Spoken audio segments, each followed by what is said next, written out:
On voulait voir un torrent et à la place, on a une mare au canard.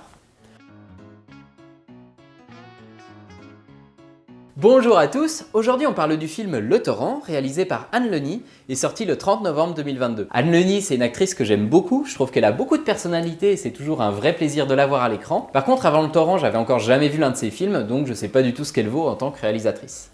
Le Torrent, c'est l'histoire d'Alexandre joué par José Garcia qui découvre que Juliette, sa femme jouée par Ophélia Kolb, le trompe.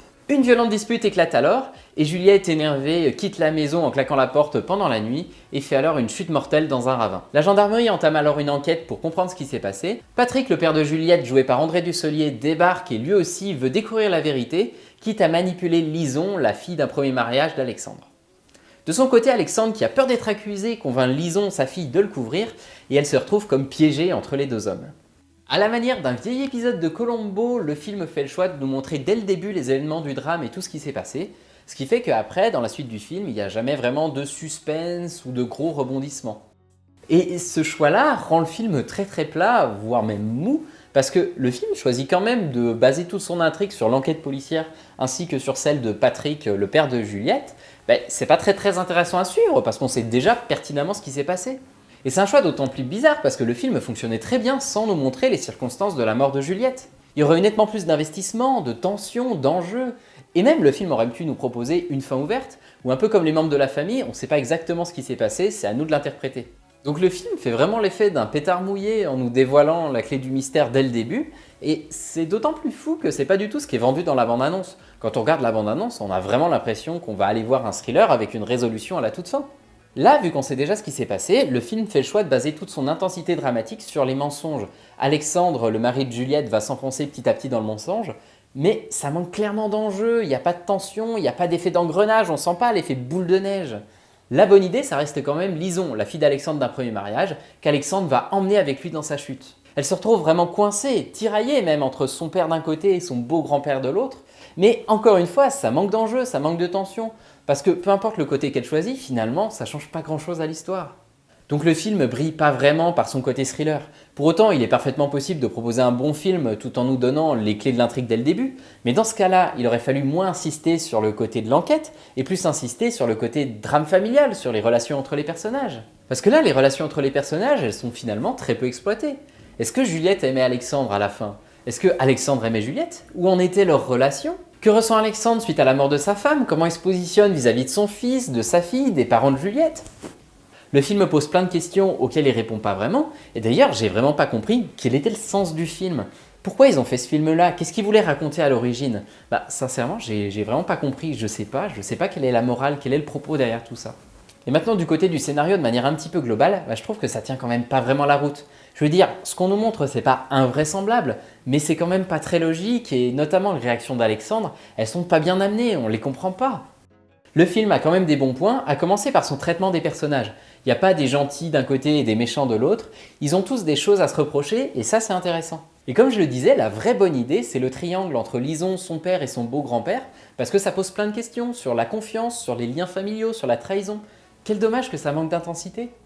Et le film a été tourné dans les Vosges, du côté d'Épinal, je crois, et il y a une ambiance, une atmosphère qui est bien particulière.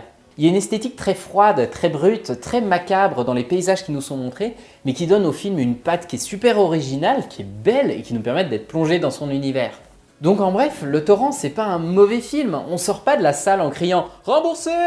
Il est juste très fade et décevant par rapport à la promesse de départ. Il assume jamais vraiment de prendre une direction, donc il ouvre plein de pistes, mais il s'enfonce jamais dans l'une d'entre elles.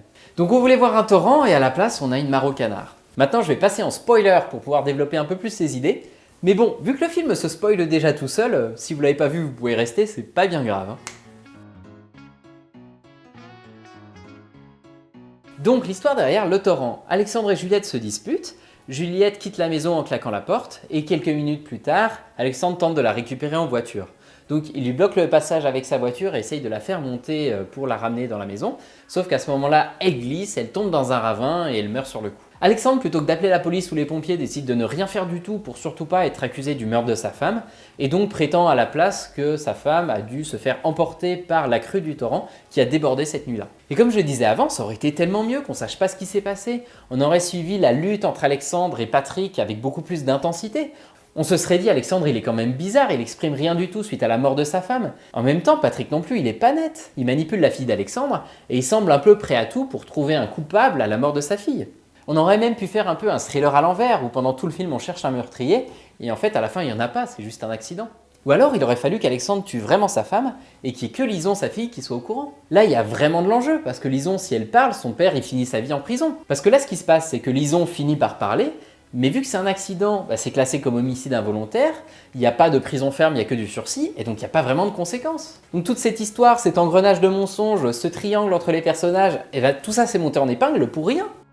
Et aussi les réactions d'Alexandre, elles sont quand même très bizarres. Il est innocent, alors pourquoi il fait tout comme s'il était coupable? On comprend jamais vraiment ses choix, et il aurait peut-être fallu assumer davantage qu'il ait un vrai choc en voyant sa femme morte, et que ça le fasse péter un câble et sombrer dans la folie. Moi quand je regardais le film, ma théorie c'était que si Alexandre il agissait bizarrement, c'était que de manière un peu semi-inconsciente, il voulait être reconnu coupable. C'était sa façon de faire son mea culpa, d'avoir été centré que sur sa personne, d'avoir un peu délaissé sa femme et sa famille.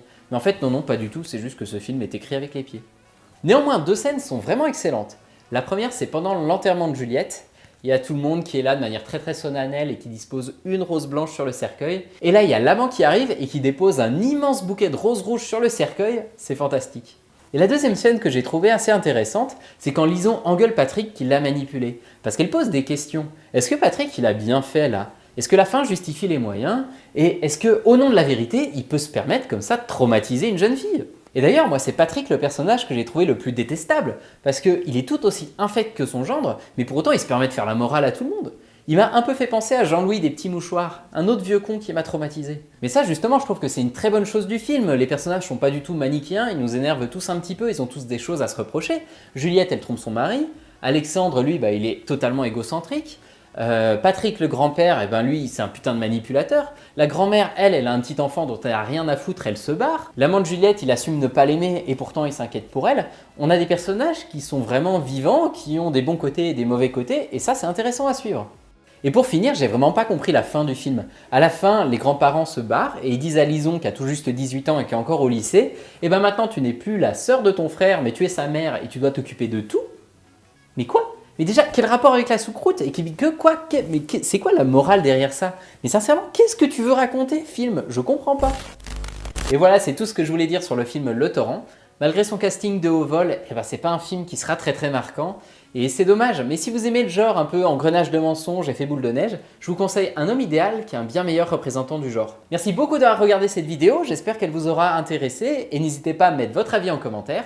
Allez au cinéma et mangez des pizzas!